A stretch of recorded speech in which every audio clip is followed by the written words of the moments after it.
warahmatullahi ta'ala wabarakatuh. Alhamdulillahi rabbil alamin. Wassalatu wassalamu ala ashrafil anbiya'i wal mursalin wa ala alihi wa ashabihi ajma'in. Subhanaka la ilma lana illa ma 'allamtana innaka antal alimul hakim. ولا حول ولا قوة إلا بالله العلي العظيم ولا حول ولا قوة إلا بالله العلي العظيم ولا حول ولا قوة إلا بالله العلي العظيم رب اشرح لي صدري ويسر لي أمري واحلل عقدة من لساني يفقه قولي اللهم زدنا علما وارزقنا فهما ففهمناها سليمان وكلا آتينا حكما وعلما وسخرنا مع داود الجبال يسبحن والطير وكنا فاعلين يا حي يا قيوم يا رب موسى وهارون يا رب إبراهيم يا رب عيسى يا رب محمد صلى الله عليه وسلم أخرجنا من الظلمات الوهم إلى نور الفهم اللهم فقهنا بالدين وعلمنا التأويل نويت التعلم وتعليما وتذكرا وتذكيرا والنفع والانتفاع والإفادة والاستفادة والحث على التمسك بكتاب الله وسنة رسول الله صلى الله عليه وسلم والدعاء إلى الهدى والدلالة على الخير ابتغاء وجه الله ومرضاته وقربه وثوابه وحسن العاقبة يا فتح يا عليم يا فتح يا عليم يا فتح يا عليم افتح لنا فتحا قريبا يا فتح يا عليم يا فتح يا عليم الفاتحة. أعوذ بالله من الشيطان الرجيم بسم الله الرحمن الرحيم الحمد لله رب العالمين الرحمن الرحيم مالك يوم الدين إياك نعبد وإياك نستعين اهدنا الصراط المستقيم صراط الذين أنعمت عليهم غير المغضوب عليهم ولا الضالين آمين. Alhamdulillah, puji syukur dipanjatkan kehadrat Allah Subhanahu wa taala yang mencipta akan langit dan bumi, dan segala puji bagi Allah di awal dan di akhir. Semoga Allah Ta'ala memberkati kehidupan kita dengan umur bertambah sehari lagi. Alhamdulillah dipanjangkan umur pada hari ini, di mana setiap hari umur kita meningkat, menunjukkan bahawa masa kita berada di muka bumi ini, di dunia sementara ini, semakin kurang. Umur kita semakin kurang. Untuk kita hidup di dunia tak lama dah, makin sehari makin habis masa, peruntukan masa kita berada di dunia ini, dan kita akan berpindah ke alam barzakh. Dia ketika kita menunggu akan dibangkit pada mahsyar untuk dihitung amalan kita. Jadi kita dalam masa-masa yang ada ini, marilah sama-sama kita mencari kekuatan, bekalan untuk kita berada di alam yang seterusnya. Jadi pada pagi ini kita masih lagi pembincangan tentang zikir la ilaha illallah, tahlil, kelebihan tahlil. Tahlil ini iaitu kalimah la ilaha illallah atau la ilaha illa anta, atau la ilaha illa huwa, atau la ilaha illa ana. Di dalam Al-Quran Allah Ta'ala menyatakan lafaz la ilaha illa anta, la ilaha illa ana, la ilaha illa huwa, la ilaha illallah. Ada beberapa tempat yang Allah Ta'ala ulang-ulangkan. Untuk la ilaha illallah hanya 2 tempat saja. Dua tempat saja. La ilaha illallah. Tapi la ilaha illa anta banyak tempat. Boleh cari sendiri dalam ketika kita tilawatul Quran, kita membaca Al-Quran, cuba perhati kalimah-kalimah yang menyebut kalimah tahlil ini. La ilaha illa Allah, la ilaha illa anta, la ilaha illa ana, la ilaha illa huwa. Jadi yang banyaknya la ilaha illa huwa. La ilaha illa huwa. Itu banyak. Baik. Itu semua adalah kalimah tahlil. Dia mempunyai kelebihan. Seperti mana disebut oleh Rasulullah SAW, afdalu zikri fa'alam annahu la ilaha illallah. Sebaik-baik zikir, ketahuilah bahawa tiada Tuhan melainkan Allah. Iaitu dalam Al-Quran menyebut fa'alam annahu la ilaha illallah. Hendaklah kamu mengetahui. Hendaklah kamu berusaha mendalami, memahami. Fa'alam, maka i'lam. Itu fi'il amr. Perintah supaya kita ni bukan saja menyebut, tetapi kita kena memahami kenapakah zikir itu, tahlil itu paling utama. Afdalu zikri. Paling utama yang Allah Ta'ala kurnia pada Nabi kita Muhammad SAW dan pada Nabi yang sebelum Nabi kita Muhammad SAW. Diberi kalimah yang sama, iaitu la ilaha illallah, la ilaha illa ana, la ilaha illa anta, la ilaha illa huwa. Itu kita kena mengetahui. Fa'lam, i'lam. Kalau tak tahu, kena tahu. Macam mana nak tahu? Allah Ta'ala kata, fas'alu ahla zikri in kuntum la ta'lamun. Tanyalah akan ahli zikir jika kamu tidak mengetahui. Jadi kita kena belajar. Tanya ahli zikir. Ahli zikir ni para ulama sebut ahli ilmi. Ahli orang yang diberi ilmu oleh Allah Ta'ala. Ada alladzina yastanbitu, orang yang boleh istinbat, boleh memberi ilmu, tuhawi ilmu ke dia untuk menerangkan kepada orang lain tentang ayat-ayat Allah SWT. Jadi itu setengah daripada perintah Allah Ta'ala kepada kita. Tapi kita tidak bersungguh mana.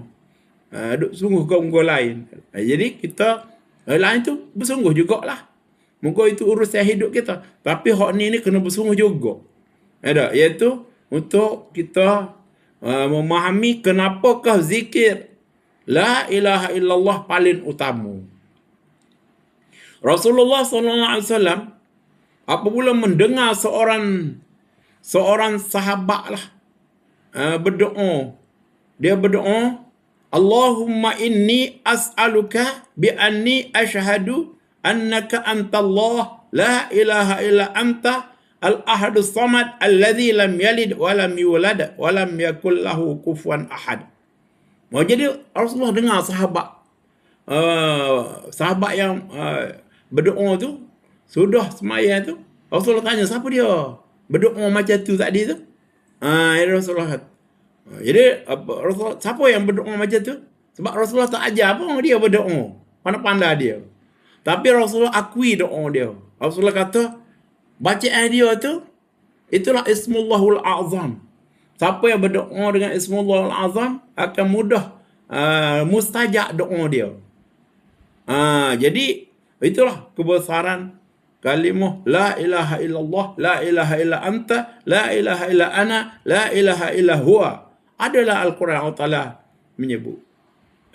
Cuba perhatilah masa kita tilawatul Quran. Sebab kalimah la ilaha illallah ini besar dia punya utama dia berbanding nak kalimah-kalimah. Jadi kita kalau nak berdoa, boleh kita doa mula dengan doa seperti mana seorang sahabat berdoa didengari oleh Rasulullah. Rasulullah kata, siapa yang berdoa macam tu itulah Ismullahul Azam. Orang yang memulakan doa dengan membaca kalimah Ismullahul Azam, doanya mustajab. Apa dah kita ulas sekali lagi dah? Boleh cari dalam kitab-kitab doa lah. Allahumma inni as'aluka bi anni asyhadu annaka antallah la ilaha illa anta al-ahadus samad alladzi lam yalid wa lam yulad wa lam yakul lahu kufuwan ahad. Itu adalah satu satu ucapan yang terkandung dalam ucapan tadi, tahlil. Besarnya tahlil, iaitu la ilaha illa anta. Dalam bacaan ini ada la ilaha illa anta. Dan dalam bacaan yang lain ada Rasulullah SAW menyebut, iaitu la ilaha illallah wahdahu la syarikalah, Allahu akbaru kabira, walhamdulillahi kathira, wa subhanallah rabbul alamin, la hawla wa la quwata illa billah al-azizil hakim, Allahumma ghafirli warhamni wahdini warzuqni. Ini ialah satu ucapan yang Rasulullah SAW ucap. Dalam tu ada kalimah la ilaha illallah, ada tahlil di situ. Di sinilah para ulama membicarakan tentang kenapa kau zikir la ilaha illallah paling utama. Apa dia paling utama? Jadi kita kena tahu. Mungkin kita tahu dah sebelum ni. Jadi pada hari ini kita nak menguraikan kenapa kalimah ni utama. Jadi apabila kita membaca kalimah la ilaha illallah dalam ucapan kita, dalam bacaan kita, dalam doa kita tu doa yang hebat. Ya. Di sisi Allah Subhanahu wa taala. Apabila kita menyebut la ilaha illallah wahdahu la syarikalah, Allahu akbaru kabira, walhamdulillahi kathira, wa subhanallahi rabbil alamin, wala hawla wala quwata illa billah al-azizil hakim, Allahumma ghafirli warhamni wahdini warzuqni. Boleh cari boleh cari ucapan, boleh cari dalam kitab-kitab doa. Dan ada lagi ucapan subhanallah walhamdulillah wala ilaha illallah wallahu akbar. Itu ucapan besar tu. Ucapan ni menjadi tanaman di syurga. Syurga adalah tempat yang tanahnya subur. Tanamannya ialah, salah satunya ialah ucapan ni, subhanallah walhamdulillah wala ilaha illallah wallahu akbar. Kita kena rajin-rajin lah kan. Duduk dalam keadaan berjalan, masa kita duduk berdiri berjalan, masa kita duduk atas duduk sela, duduk atas kursi ke, masa kita baring ke, dalam sekenap hal kita jangan kita lupa untuk menyebut kalimah seperti subhanallah walhamdulillah wala ilaha illallah wallahu akbar. Kalau dalam ucapan kita tu ada kalimah la ilaha illallah, maka kalimah ucapan kita tu ucapan yang hebat. Masukkan kalimah la ilaha illallah, la ilaha illa huwa ke, la ilaha illa anta ke, masukkan dalam ucapan tadi. Kemudian ada satu ucapan lagi, la ilaha illallah wahdahu la syarikalah, lahul mulku wa lahul hamdu yuhyi wa yumit wa huwa ala kulli syai'in qadir. Atau dalam riwayat yang lain, la ilaha illallah wahdahu la syarikalah, lahul mulku wa lahul hamdu wa huwa ala kulli syai'in qadir. Atau dalam ayat yang lain, la ilaha illallah wahdahu la syarikalah, lahul mulku wa lahul hamdu yuhyi wa yumit wa yuhyi wa huwa hayyun la yamut biadihil khair wa huwa ala kulli syai'in qadir. Tapi di dalam dia tu ada la ilaha illallah. Ingat mana kita kalau kita nak berdoa, mulakan doa kita dengan ada ucapan dalam ucapan yang awal tu la ilaha illallah. Di dalam Al-Quran Allah Ta'ala memasukkan satu hasbi Allah la ilaha illa huwa la ilaha illa huwa alaihi tawakkaltu wa huwa rabbul arshil azim. Di situ ada kalimah la ilaha illa huwa. Ucapan dalam doa kita sebut hasbi Allah la ilaha illa hu alaihi tawakkaltu wa huwa rabbul arshil azim. Itu ialah ucapan yang besar juga. Jadi para ulama menyimpulkan bahawa di dalam ucapan kita ketika kita nak berdoa pada Allah Ta'ala, mulakan dengan kalimah-kalimah yang adanya la ilaha illallah. Ini dinyatakan dalam satu hadis Imam Bukhari dan Muslim. iaitu berkaitan dengan doa ketika Rasulullah dalam keadaan kesusahan. Rasulullah SAW apabila dalam keadaan kesusahan, kesempitan, kerisauan, Rasulullah berdoa apa? Dia sebut kalimah seperti berikut. La ilaha illallahul azimul halim. La ilaha illallah rabbul arshil azim. La ilaha illallah rabbus samawati wa rabbul ard wa rabbul arshil karim. Ada lagi tak doa? Carilah cari. Ini besar ucapan ni. Ajarlah ke anak cucu kita supaya dia menyebut apabila di saat ada kesusahan, kesempitan, bacalah ni. Iaitu la ilaha illallahul azimul halim. La ilaha illallah rabbul arshil azim. La ilaha illallah rabbus samawati wa rabbul ard wa rabbul arshil karim. Ini hadis sahih ni. Ini daripada Imam Bukhari dan Muslim. Ini amalan yang Rasulullah apabila kesempitan. Jadi kita dalam hidup kita ni banyak kita mengalami saat geting, saat getir, saat yang kita rasa tercabar dan sebagainya tak? Saat kita rasa kerisauan yang mendalam, kesedihan yang mendalam, kekecewaan ataupun berasa tertekan jiwa yang menyebabkan kita jadi stres dan sebagainya, bacalah ni. Baca.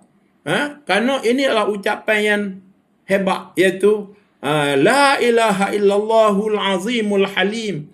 La ilaha illallah rabbul arshil azim. La ilaha illallah rabbus samawati wa rabbul ard wa rabbul arshil karim. Ya tak? Jadi ini adalah satu ucapan yang diucap oleh Rasulullah SAW ketika mengalami tekanan kehebatan jiwa. Hati jiwa kita ni kadang-kadang berasa duduk keadaan tertekan, kita baca ni. Hebat bacaan ni. Kita akan dapat rasa. Orang tidak beramal dia tak tahu. Tak? Jangan ikut orang yang tidak beramal tu. Dia nak menghilangkan stres dia cari cara lain. Dia tengok cerita ke, tengok pergi mengair ke, pergi tengok bola ke apa. Tak? Hiburan-hiburan yang gitu tu hilanglah sekejap duka cita, tapi tidak menghilangkan kerisauan yang ada dalam hati kita. Kita kena kembali pada Allah. Tak? Iaitu dengan menyebut kalimah la ilaha illallah. Baik. Dan ada satu lagi ucapan yang di dalamnya ada kalimah la tahlil, iaitu dalam bentuk la ilaha illa anta. Macam sebut tadi kan, tahlil ni sama ada la ilaha illallah, la ilaha illa huwa, la ilaha illa anta, ataupun la ilaha illa ana. Itu ada dalam Al-Quran. Allah Ta'ala nyatakan kalimah yang tahlil dalam bentuk yang berbagai empat usi tadi. Jadi dalam satu ucapan Rasulullah menyebut Allahumma anta rabbi la ilaha illa anta khalaqtani wa ana abduka wa ana ala ahdika wa wa'dika mastata'tu a'udzu bika min syarri ma sana'tu abu'u laka bi ni'matika alayya wa abu'u bi dhanbi faghfir li fa innahu la yaghfiru dzunuba illa anta. Jadi ini adalah satu ucapan yang ada dalam dia kalimah tahlil, iaitu la ilaha illa anta. Besar ni ucapan ni. Ucapan yang ada di dalam dia kalimah la ilaha illa anta, la ilaha illa Allah, la ilaha illa huwa, la ilaha illa ana. Ucapan dia tu kalimah itu menjadi hebat dia. Jadi kita boleh baca juga ni. Ini dipanggil penghulu istighfar. Ya tak? Istighfar kita ni, kalau kita amal ni 3 kali, pagi 3 kali, petang 3 kali, insya-Allah kita tidak akan dimasukkan Allah Ta'ala dalam neraka. Baca istighfar. Ni penghulu istighfar dia, sayyidul istighfar. Bacalah. Ini dalam hadis Bukhari. Kemudian ada satu ucapan iaitu Rasulullah SAW menyebut Allahumma rahmataka arju Fala takilni ila nafsi tarfata ain wa aslih li sya'ni kullah la ilaha illa anta. Jadi diakhirkan dengan kalimah la ilaha illa anta. Jadi doa kita, kalau kita selang-seli dengan kalimah la ilaha illallah, la ilaha illa anta, itu jadi doa kita, jadi doa yang hebat. Ha. Minta tutup speaker sahabat-sahabat yang terbuka speaker tu tutup untuk supaya sound kita jadi jelas. Baik. Kemudian satu lagi ucapan yang ada di dalam la ilaha illa anta, iaitu Allahumma inni as'aluka bi anna lakal hamdu la ilaha illa anta wahdaka la syarika lak al-mannan badi'as samawati wal ard ya dzal jalali wal ikram ya hayyu ya qayyum inni as'aluka al-jannah wa a'udzu bika minan nar. Ini adalah satu ucapan yang hebat. Ini boleh cari dah ucapan ni dan amal ucapan ni. Kerana ucapan ni biasa dibaca di awal kita nak berdoa. Iaitu disebut la ilaha illa anta. Kita ulang Allahumma inni as'aluka bi anna lakal hamdu la ilaha illa anta wahdaka la syarika lak al-mannan badi'us samawati wal ard ya dzal jalali wal ikram ya hayyu ya qayyum. Itu kita puji Allah. Mengesahkan Allah, membesarkan Allah. Kemudian barulah kita minta. Kita nak berdoa, nak minta pada Allah Ta'ala supaya Allah Ta'ala masukkan kita dalam surga, lepaskan kita dalam neraka. Itu besarnya. Dan mati husnul khatimah. Jadi apabila kita mati husnul khatimah, maka beruntunglah kita. Dan di akhirat kita tak masuk dalam neraka. Faman zuhziha 'anil nar wa udkhilal jannah faqad faz. Wa mal hayatud dunya illa mata'ul ghurur. Orang yang di akhirat nanti dia masuk dalam syurga dan dia tak masuk dalam neraka, maka itulah kejayaan.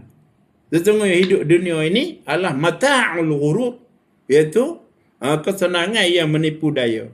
Jadi sementara saja hidup dunia ni susah-susahlah, senang-senanglah, semua tu jadi ujian. Ada orang senang dengan sihat, Allah sihatlah dia. Kau tua, kau sihat. Ujian juga. Ada orang, Allah, uzur semualah dia. Kau tua, kau uzur. Nyak, tapi tak mati. Itu pun ujian juga. Jadi semua ujian. Jangan kita kata, sakit saja ujian. Nikmat senang ni, ujian juga. Ada? Apabila ujian dalam keadaan senang lagi berat pada dalam keadaan susah. Itu dah. Baik. Itulah beberapa ucapan yang terkandung dalamnya kalimah tahlil. Baik. Kenapa kau zikir la ilaha illallah, la ilaha illa anta, la ilaha illa huwa, la ilaha illa ana, ini adalah zikir yang paling utama. Minta sahabat yang sahabat tu tutup speaker tutup speaker, pak ganggu. Baik. Jadi di sini kita nak menerangkan kenapa zikir la ilaha illallah paling utama. Ya tak? Kita ambil daripada kitab An-Nafhatul Rabbaniyah.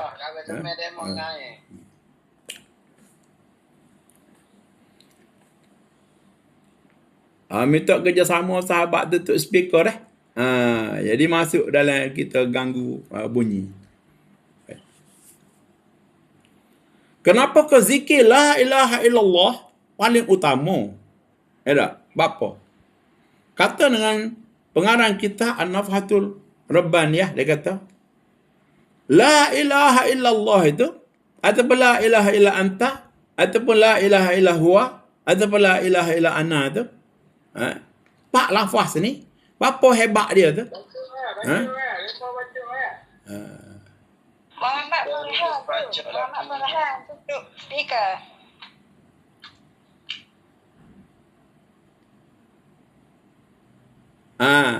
Jadi la ilaha illallah Terima kasih kan. Terima kasih pada yang beri kerjasama. Kerana kita masa singkat, kita nak terus tinggal sikit lagi ni. La ilaha illallah menjadi zikir yang afdal. Afdalu zikri fa'lam annahu la ilaha illallah. Bapa? Ini kita kena ambil faham. Kerana di dalamnya terkandung makna. Jadi dia hebat dia tu sebab dia ada makna.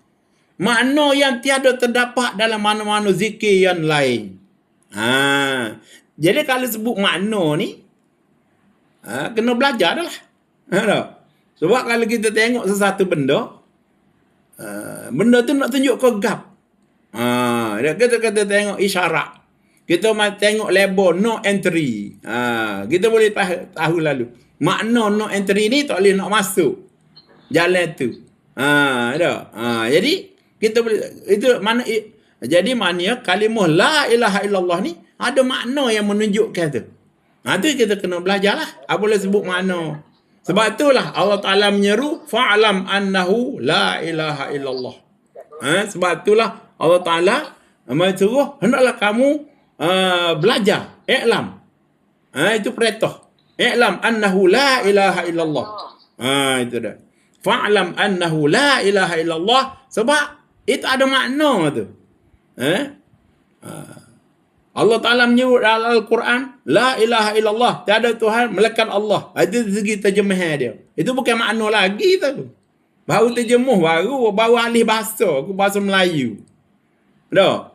La ilaha illallah, alih bahasa ke bahasa Melayu, tiada Tuhan melainkan Allah. Dah makna dia gapo? Kita kena belajar tu. Jadi makna itu dah sebut. Jadi la ilaha illallah Allah Ta'ala sebut tiada Tuhan melainkan Allah. Ada juga Allah Ta'ala menyebut la ilaha illa ana, tiada Tuhan melainkan aku. Jadi Allah Ta'ala beritahu dalam Al-Quran. Supaya juga tu la ilaha illallah, Allah tu nama bagi Tuhan kita. La ilaha illa ana, tiada Tuhan melainkan aku. Allah Ta'ala beritahu pada kita tak ada Tuhan, aku saja Tuhan. Ada. Kemudian la ilaha illa huwa, kita kata ada Tuhan melainkan dia. Dia tu mana? Allah lah. Lepas tu kata la ilaha illa anta, tak ada Tuhan melainkan engkau ya Allah. Kita kata pada Allah. Jadi itu setengah daripada yang diajar Allah Ta'ala Al-Quran. Jadi semua menunjukkan la ilaha illallah. Jadi itu menunjukkan kepada tauhid. Pada tauhid. Baik. Apakah makna yang ada dalam kalimah tahlil ini yang tak ada dalam zikir-zikir yang lain? Subhanallah ke? Alhamdulillah ke? Allahu Akbar ke? Tak ada mana la ilaha illallah dalam tu. Selawat ke? Allahumma salli ala sayyidina Muhammad ke? Istighfar ke? La haula wala quwata illa billah ke? Tak ada makna apa la ilaha illallah tahlil dalam dia. Sebab tu tahlil ni jadi afdal. Jadi dia kata di sini tiada terdapat dalam mana-mana zikir yang lain makna yang terkandung dalam la ilaha illallah. Dengan mengenal makna itu terhasil bagi orang yang mukallaf. Semua perkara yang wajib atasnya mengenal akan Allah Subhanahu Wa Taala. Apabila orang tu dia memahami makna yang terkandung dalam la ilaha illallah dengan sendiri semua perkara yang wajib atas dia yang dia kena tahu tentang Allah Ta'ala tu ada dalam itu dah. Nah, dengan arti dalam makna la ilaha illallah tu terkandung isbatul uluhiyah, yakni makna ketuhanan bagi Allah Ta'ala, dan terkandung nafi terhadap selain pada Allah. Mana kita nafi isbat. Kalimah tu kalimah menafi yang lain bukan Tuhan, Allah saja Tuhan. Jadi gitu. Iaitu ialah nafi isbat. Terisyarat dalam makna uluhiyah itu sekalian barang yang wajib atas mukallaf mengenalnya, iaitu barang yang wajib, barang yang mustahil dan barang yang harus. Dari segi sifat-sifat Allah Ta'ala. Sifat wajib bagi Allah Ta'ala, kena-kena. Sifat mustahil atas Allah Ta'ala. Dan sifat yang harus bagi Allah SWT tu terkandung dalam kalimah la ilaha illallah. Kena belajarlah tu. Kena. Jadi mana tu dia kata awwaluddin ma'rifatullah. Awal-awal kena mengenal Allah. Awal-awal agama kena mengenal Allah. Nak kenal Allah kena belajar. Kena belajar sifat-sifat zat Allah Ta'ala. Sifat-sifat Allah Ta'ala tu kena kenal. Sifat wajib, sifat mustahil yang tak ada pada Allah Ta'ala, dan sifat yang harus bagi Allah Subhanahu Wa Ta'ala. Belajar. Jadi itulah perkara yang terkandung. Baik, dia terang lebih lanjut lagi. Kerana uluhiyah, ketuhanan itu terdiri pada dua, iaitu pertama terkaya Allah Ta'ala. Allah Ta'ala tidak bergantung pada yang lain. Terkaya Allah Ta'ala daripada segala sesuatu yang lain. Yang kedua, iftiqar, yang ni berhajat segala yang lain, makhluk semua ni berhajat pada Allah Ta'ala. Itu makna la ilaha illallah. Mana? Istighna dan iftiqar. Ini dalam pelajaran sifat 20 kita belajar. Kita jumpa tentang istighna dan iftiqar. Istighna itu terkaya Allah Ta'ala pada sekalian yang lain. Dan iftiqar itu berhajat sekalian yang lain pada Allah Ta'ala. Allah Ta'ala dia terkaya, dia tidak berhajat pada yang lain. Sekalian makhluk ni berhajat pada Allah. Itu kita kena faham. Apabila kita sebut la ilaha illallah. Jadi Allah Ta'ala tidak berhajat pada kita. Dia buat segala peraturan dan hukuman, ketentuan syariat pada kita semua untuk kepentingan kita, untuk kebaikan pada kita. Dia suruh kita sembahyang untuk kepentingan kita. Dia suruh kita puasa.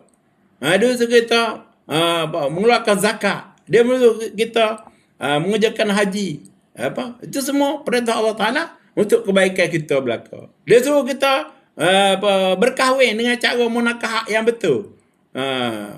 Itu. Dia suruh kita hidup dengan cara hidup yang betul, berekonomi cara yang betul. Dia ajar belaka. Lepas tu kalau berlaku jenayah apa, dia kena jatuh hukuman dengan cara yang betul. Untuk keadilan. Innallaha ya'muru bil adil wal ihsan. Allah Ta'ala mengatakan supaya kita adil. Semua tu untuk kepentingan kita belaka. Dia suruh kita tutup aurat. Dia suruh kita tak boleh bergaul bebas antara lelaki perempuan. Tutup aurat ni dah. Seorang suami surat rambut isteri tubik tu, dia tanggung tu. Terbuka aurat. Suami ni dah lah tengok betih orang tino lain. Tengok betih perempuan lain, berdosa dah dia. Betih isteri dia pun dia tengok oleh orang lain, berdosa pula dia. Berganda-ganda dosa dia. Cuba bayangkan. Jadi dosa tu, Tuhan akan kena atas kita nantilah hukuman. Sebab kita tidak berjaga. Sebenarnya, Tuhan buat peraturan tu untuk kepentingan kita. Kerana kita ada maruah. Kita manusia ni ada hakikatul insan. Ada kemuliaan insan. Sebab tu kita ada kira bercara amal kita. Kalau binatang tak payah pakai baju pun tak apa dah. Tak payah pakai baju pun tak apa dia. Mungkin dia tak ada maruah. Kita ni tak boleh. Malu kita tak pakai baju dah. Dah orang yang tak pakai baju tu, tu biar ke dia adalah nak guana. Dia pilih begitu. Dia tidak tahu tu. Dia tak kenal diri dia tu manusia, insan yang mulia. Anak cucu Adam ini mulia. Sedih datuk kita Adam tengok anak cucu dia kan. Tak si pakai baju. Ada. Kalau boleh kita tepak tak pakai baju langsung. Sukalah dia. Ada tepak manusia ni dia kira buat dah. Dia buat ada satu tepak tu tak ada peraturan apa. Bebas. Ikut suka nak buat. Pasport pun tak payah. Dia tak tanya pasport ke apa dah. Pergi situ tak payah pasport apa. Ada ni kira carilah ambo tak payah royak lah di sini. Ada tempat ni kira ke dia. Allahu akbar. Manusia ni dah. Kemuliaan dia tu dia tak tahu. Kalau dia tahu dia mulia, dia tahu wak kita ni mulia kerana kita manusia. Kita anak cucu Adam. Bukannya kita, memanglah kita dari segi sains kita mamalia. Spesies mamalia juga kita ni tau. Mamalia. Tapi kita mamalia pun dalam diri kita ada roh. Roh yang suci. Latifatul Rabbaniyah. Yang dibasuh pada ketuhanan. Allahu Akbar. Sebab tu kita kena kira. Ada mandi wajib. Ada. Binatang tak ada mandi wajib dia dah. Lepas tu dia tak payah pakai tutup aurat. Situ kita boleh fikir dah tau. Royakkan anak cucu kita tu. Mana kita ni mulia kita ni. Tuhan atas syariat untuk memuliakan anak Adam. No tutup aurat. Tak boleh bergaul bebas. Itu yang berlaku. Kena ada kerukunan rumah tangga. Hak-hak suami atas isteri, hak-hak isteri atas suami, hak-hak anak-anak pada kedua ibu bapa dia. Ya, all. Jadi banyak benda yang kita kena ambil tahu. Terkandung di dalam la ilaha illallah. Mana iftiqar kita pada Allah SWT, yang ini berhajat segala sesuatu kepada Allah Taala. Dengan ini maka jadilah kalimah tauhid ini, iaitu la ilaha illallah, ataupun la ilaha illa anta, ataupun la ilaha illa huwa, ataupun la ilaha illa ana tu. Itu kalimah tauhid tu terjadilah, maka jadilah kata tiada yang terkaya pada segala sesuatu yang lain melainkan Allah Taala. Maka wajib bagi Allah Taala dia bersifat dengan dia ada yang tidak pernah tak ada. Qidam, baqa, dia kudrah, iradah, ilmu. Dia itulah sifat-sifat yang wajib bagi Allah Ta'ala.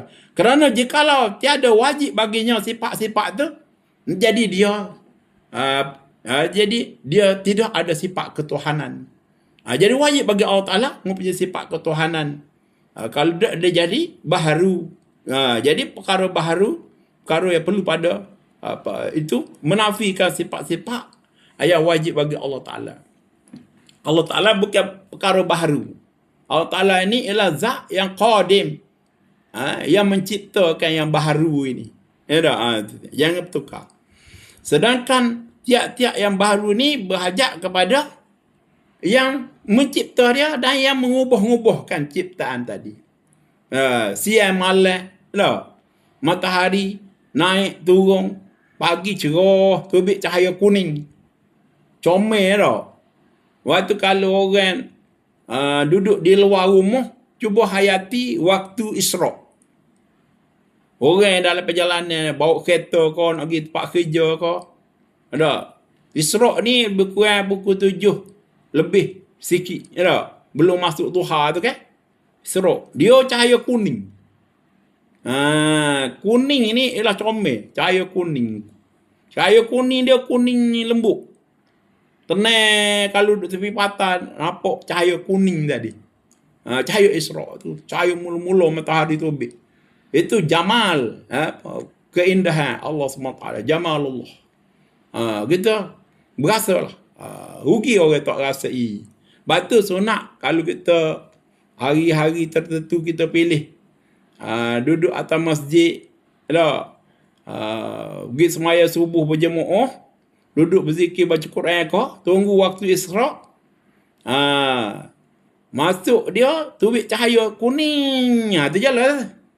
Kita tengok tikak masjid kau, ataupun kalau tikak tu cermin, dia masuk sendiri cahaya tu. Sinar kuning. Dia lah tu. Tu Isra'. Oh, comel. Comel. Cubalah hayati. Dan semaya sunat Isra' 2 rakaat. Lepas tu kat turunlah masjid. Jangan gaduh mana lah kita ni. Muka kita veteran dah ni. Habis dah perjuangan kita. Nak kalut-kalut tu dah. Bagi sahabat-sahabat yang seangkatan lah. Bagi anak-anak yang dalam perjuangan. Nak jadi ibu misali. Jadi bapa misali. Jadi pekerja yang bagus di jabatan-jabatan. Mana tempat kita kerja tu. Tekun lah. Itu semua jadi ibadah dalam hidup kita. Kerana Islam ini agama tidak serupa agama lain. Islam ni ad-din, iaitu cara hidup. Cara hidup yang mengikuti akan cara yang Allah Ta'ala atur, maka itulah ajaran Islam. Ya, kita duduk mana-mana apa, semua Allah Ta'ala atur dah. Kalau kita orang muda, cara orang muda, orang tua, cara orang tua. Sebab tu seburuk-buruk orang tua dah berperangai supaya orang muda. Dia tu bodoh kalau kau tak padan dengan umur dia tu. Tapi dia keinginan dia perangai dia supaya orang muda. Umur 70 dah. Tapi nak supaya nak mengekalkan satu skor masa umur 40, 50 dulu. Ataupun 30. Sama naik dengan orang umur 30. Aktiviti dia. Tidak boleh lah. Jadi sebaik-baik orang muda berperangai supaya orang tua. Itu bagus. Orang muda yang beradab, sopan, beretika supaya orang tua dia. Dia pun budak lagi. Itu bagus dah. Bagus macam tu. Sebab apa tu? Sebab latihan mak ayah dia tu. Mak ayah dia latih dah dia masa kecil. Masuk orang ramai kena jaga adab sopan begini-begini. Mari waris, bersalam. Tanya khabar. Allahu Akbar. Jadi benda tu mari pada tarbiyah pendidikan. Nurture, bukan nature.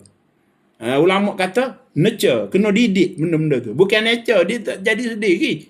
Kalau kita lock anak kita, tidak didik dia dah. Pergaulan yang betul apa semua ni. Adab sopan, tata susila, tata krama. Orang Indonesia kata dah. Tata susila. Kalau tidak ajar dah, tidak terbiah. Mak ayah dia tidak jaga, tidak cara dah. Kalau makan lembang makanan dah, tidak boleh. Pergi rumah orang pergi ganya sana ganya sini, tarik lasir rumah orang apa semua. Jadi kita kata tak apa budak-budak. Tidak boleh. Kena kawal. Masa makan kena kawal. Tak boleh makan belambang makanan. Ada jijuk makanan lah. Kena marah tu. Sebabnya kalau tidak terbiah dah. Jadi nature. Kita kata jadi sendiri. Tidak.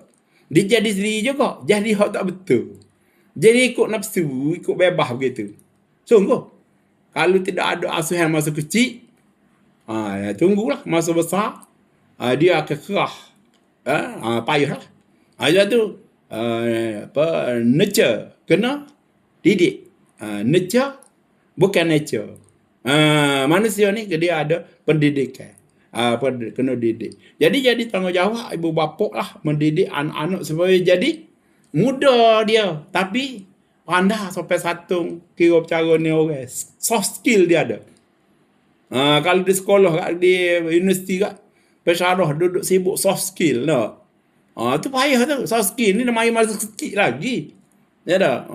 Lepas tu masa remaja dewasa tu, masa tu menyuburkan saja. Hak keluar boleh buat kerja belakang kalau dia kata latih dah. Tapi hak kok dalam akhlak, tata krama, tata susila tu kena didik cara lain pula. Tak boleh buat cara supaya didik cara kok luar ni. Dia boleh buat kerja. Tapi dia cara perhubungan sesama manusia tu tak boleh. Dia tak maju juga. Tidak maju juga. Jadi untuk maju kita ni kena dua-dua. Baik. Jadi itulah beberapa huraian yang terkandung dalam kalimah la ilaha illallah. Dia kembali pada ilmu ketuhanan, iaitu ilmu ma'rifatullah. Itu mengenal akan sifat-sifat Allah Ta'ala. Sifat yang wajib, sifat yang mustahil dan sifat yang harus, yang dalam perbincangan sifat 20. Sebab tu kita ajar kita Faridatul Faraid, khotan dah. Kita bagi orang yang lama ikuti kuliah kita ni, dia pernah belajar tentang sifat 20. Itu penting ilmu tu.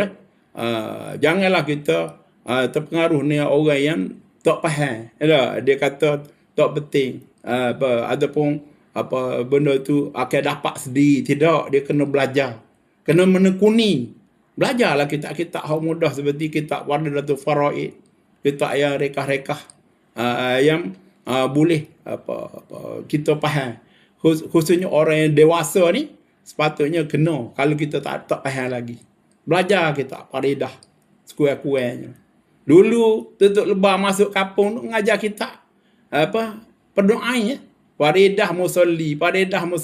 Kerana faedah betul akidah, musolli betul semaya. Jadi akidah betul, semaya betul. Nak jadi orang lah kita. Kalau akidah tak tahu mana semaya, tak tahu mana pakai ikut tiru-tiru, payah nak jadi orang. Jadi apa pula pergi tubik, bergaul ni orang ramai. Jadi kita mudah terpengaruh ni orang kerana kita tidak ada jati diri kita. Keyakinan kita yang tersendiri yang kita belajar sendiri. Sebab tu dalam agama tak boleh taklid. Tak boleh nak ikut-ikut orang. Kita kena belajar sendiri. Jadi setakat tu untuk pagi ni, semoga Allah Ta'ala memberkati kuliah kita pada pagi ini.